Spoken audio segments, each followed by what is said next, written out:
canteen and have lunch all the time, so it just kind of happens. Not just somebody who happens to walk home the same pathway you walk, and so you get talking to each other and your heart gets beating faster. And at some point, you know what to do, and your hands touch, and you hold hands, and then the heart really gets going. Then you look at each other at the same time. It's God's will! We both looked in the same direction at the same time. And I could tell by the look that they also like me, that I quickly turned back, but I could tell. One look, I could tell. That shows that you're not focusing right. Assumption 4. Once we have developed an intimate friendship with another person and believe they may be our intended partner, now remember we're talking about intended partners, just not someone who just happens to look nice for this point in time, so we're not by ourselves and the oddball out. I'll take you. I take you because I'm having something at school and I must have another opposite sex for the function. You're the lucky winner. Come. No, that's a very shallow basis to be used just because you're a convenience at the time. I'm going to open up my emotions to you. I'm going to open up my spirit to you. I'm going to open up and be intimate with you just because you need somebody on October the 28th. What about October the 29th? You're on your own. I only needed you for one day. So we enter a courtship with the understanding that marriage is the what? Expected. Everybody say expected. End result. So when you start focusing on just one person, the reason you focus on them is that it's expected that you're considering them, that they could be the marriage and the end result. Doesn't mean it's against the law, all right? It's not like the courtship police are going to come out if it doesn't work out.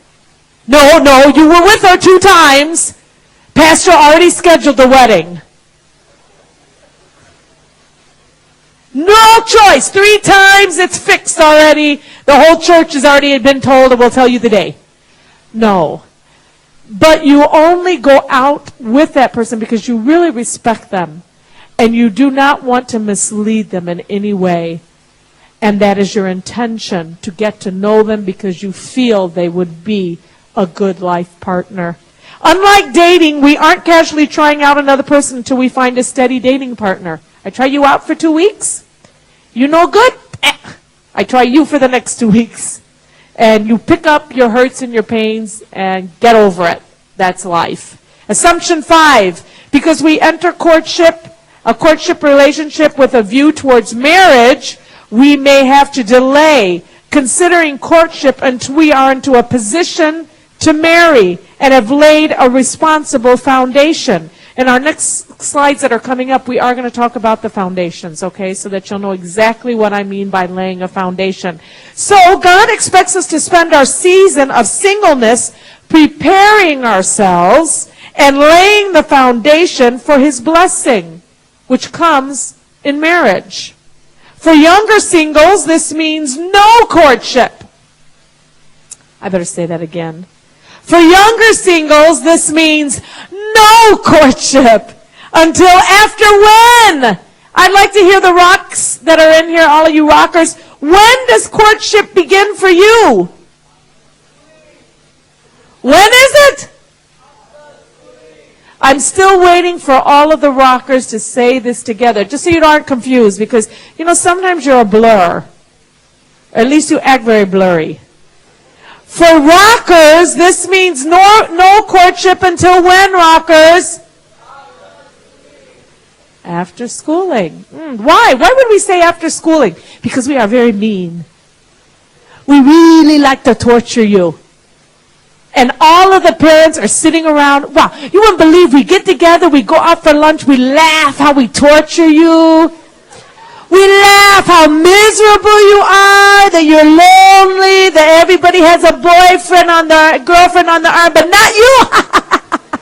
We torture a little bit longer. Few more years, we are counting it down. We have a big chart, big stars for when we torture you real good. Of course not. Why do we say until after schooling? Can you get married in the middle of school? Some could, I guess. But look at what happens. Look at the choice that they make and the way that their life goes. So we say you cannot do it now because it is logical that there's no point in it. Unless you just want to stir up your sexual desires and get totally frustrated that you can't do anything about it. Because if you do something about it, you are taking a huge risk. Huge, huge risk of what will happen to you physically, what will happen to your reputation, what will happen to your future. So it isn't really an option at your age. Next assumption. Assumption number 6. We begin a courtship with the full knowledge and approval of both sets of parents. How many sets of parents? That means the boy's parents and the girl's parents. A courtship with the knowledge and approval of both sets of parents. If parent involvement is not possible, then you can get yourself a spiritually accountable adult. And you don't just pick somebody who you know will agree with anything you want. The key word here is spiritually accountable. Can find anybody who will say, yeah, no problem. Oh, you're so cute. You look so cute together. Do anything you want. Here, I give you money, go. No, we want someone who is spiritually a good person to base it on. Why? Because you have to get somebody who thinks like God thinks. Because you're entering into something that is emotionally, physically, spiritually challenging that you've never gone into before.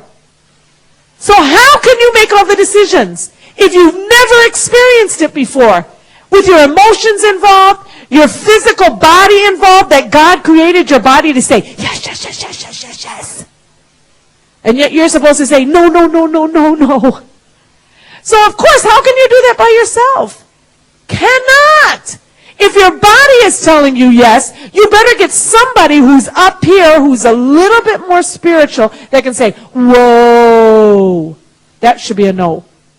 Whoa, that's very dangerous. You don't realize, but from this point of just a simple kiss and a simple pet to here where you are fully involved in intimate sexual activities, from here to intercourse, not so far.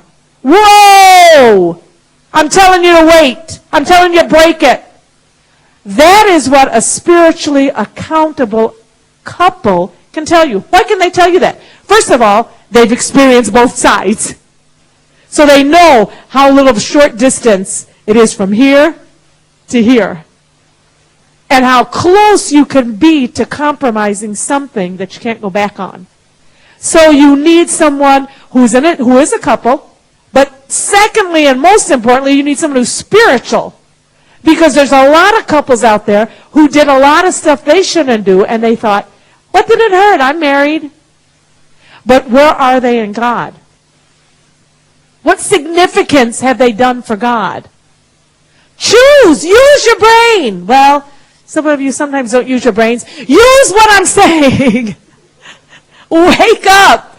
Because it could be a very damaging pursuit. Accountability in the relationship is desired. Underline accountability. And created through the involvement of who? How do you get accountability? You can go to your parents. You can go to a godly couple. You could even do both. And that would be very smart. Because then you have more feedback coming to you to help you stay in the right pathway. Courtships includes what? Time spending with the entire family. Hey, no way, man! I cannot stand my mother. Cannot stand my father. Now you think I'm going to bring the person I love you so much. Cannot stand them. We're not even going near them. Oh, I told you so much about them, right? You know my mother is nuts. You know that, right? And my father, he never around. All he does is give me money, tell me go away. Why would I want to introduce them to them? That doesn't make sense.